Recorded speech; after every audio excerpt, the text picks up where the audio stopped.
வணக்கம் மக்களே! இன்னைக்கு நம்ம வீட்ல ஒரே பிரச்சனைங்க. என்ன பண்ணுறதுன்னு தெரில. காசு வருது, போகுது, செலவாகுது, இப்படியே இருக்கு. என்ன காரணம்னு தெரியல அப்படின்னு நீங்க நினச்சிங்கன்னா, நம்ம வீட்டு பெரியவங்க, பாட்டிலாம் சொல்லுவாங்க, வீட்ல ஒரே சண்டைன்னா ஒண்ணோட தொடப்பம் எங்கே வச்சுருக்க அப்படின்னு தான் கேட்பாங்க.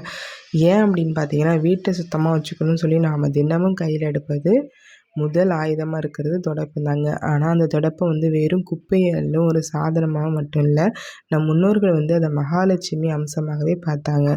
அதனால தான் தீபாவளி போன்ற விசேஷ நாட்களில் புது துடைப்பம் வாங்கி பூஜை செய்யும் வழக்கம் இன்னும் பல வீடுகள் இருக்குங்க.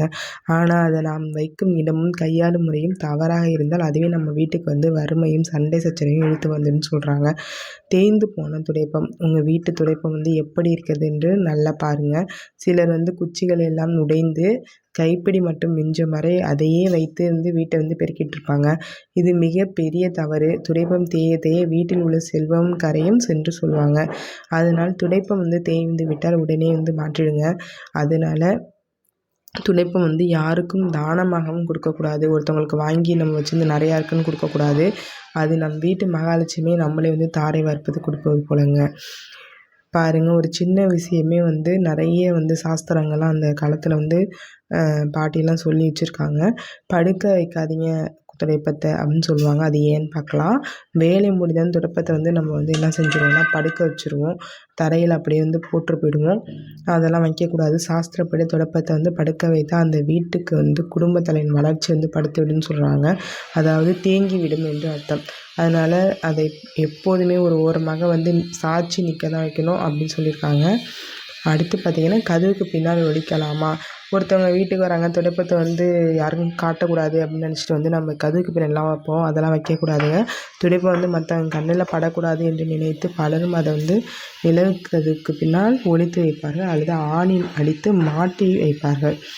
இது வாஸ்து ரீதியாக தவறான செயல். ஆணியில் மாட்டலாம், தப்பில்லை. ஆனால் அது கதவுக்கு பின்னால் இருக்கக்கூடாது. அதே போல் ஈசானிய மூலை என்று சொல்லப்படும் வடகிழக்கு மூலையில் துடைப்பத்தை வைத்தால் அது வீட்டில் நேர்மறை ஆற்றலை குறைத்து விடுங்க.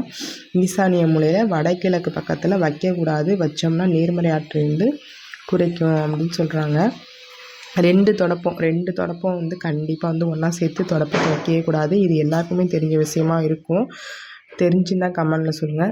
இதுதான் மிக முக்கியமான விஷயங்க. பெரும்பாலான வீடுகளில் உள்ளே பெருக்கிட்டு ஒரு தொடப்பம் வச்சுருப்போம், வெளியில் வாசலுக்கு ஒன்று வச்சுருப்போம். திடீர்னு வேலையை முடிச்சுட்டு 2 தொடப்பத்தையும் ஒரே இடத்துல வச்சுருவோம்.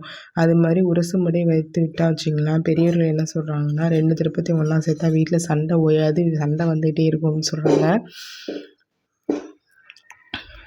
அடுத்து, இது கணவன் மனைவிக்கு இடையே தேவையில்லாத வாக்குவாதங்களை அல்லது சண்டை வீட்டார், பக்கத்து வீடு, எடுத்த வீடு, இந்த மாதிரி சண்டை உருவாக்கும்.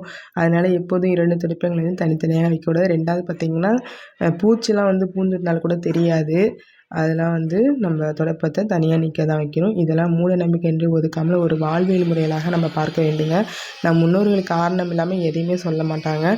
ஏதாவது இதில் ஒரு சின்ன சின்ன காரணம் இருக்கும். அதனால் நம்ம சின்ன சின்ன விஷயங்களை கூட நம்ம பின்பற்றி வாழ்ந்தால் நம்ம வீட்டில் உள்ள வழிமுறை நல்லா வளரும் அப்படின்னு நம்பிக்கை இருக்குது. அடுத்து பார்த்திங்கன்னா, துடைப்பத்திற்குரிய மரியாதை கொடுத்து அதை சரியான திசையில் சரியான முறையில் பராமரித்து வந்தாலே போதும்னு சொல்கிறாங்க. ஏன்னா என்றைக்குமே நம்ம வீட்டை கொஞ்சம் சுத்தமாகவும் கொஞ்சம் நம்ம குப்பை இல்லாமல் நம்ம பார்த்துட்டே இருந்தாமே நம்ம வாழ்க்கை கொஞ்சம் சுறுசுறுப்பாகிடும். வீட்டில் இருக்கும் தரித்திரமும் விலகி போயிடும். நிம்மதி, செல்வம் பெருகும். இன்றே உங்கள் வீட்டு துடைப்பத்தை எங்கே இருக்குன்னு கவனிங்க. கண்டிப்பாக இது ஒரு சின்ன விஷயந்தான். ஆனால் நீங்கள் இதை கவனித்து பாருங்கள். நீங்கள் டெய்லியுமே உங்களுக்கு ஆக்டிவிட்டீஸாக இந்த மாதிரி நம்ம துடைப்பத்தை எடுத்து சுத்தம் பண்ணிவிட்டு கரெக்டாக அது ஒரு வழிமுறையில் நம்ம வச்சுட்டு வந்தோம்னா நம்மளுக்கு கண்டிப்பாக மாற்றம் கிடைக்குதா அப்படின்னு நம்ம செக் பண்ணி பார்க்கலாம்.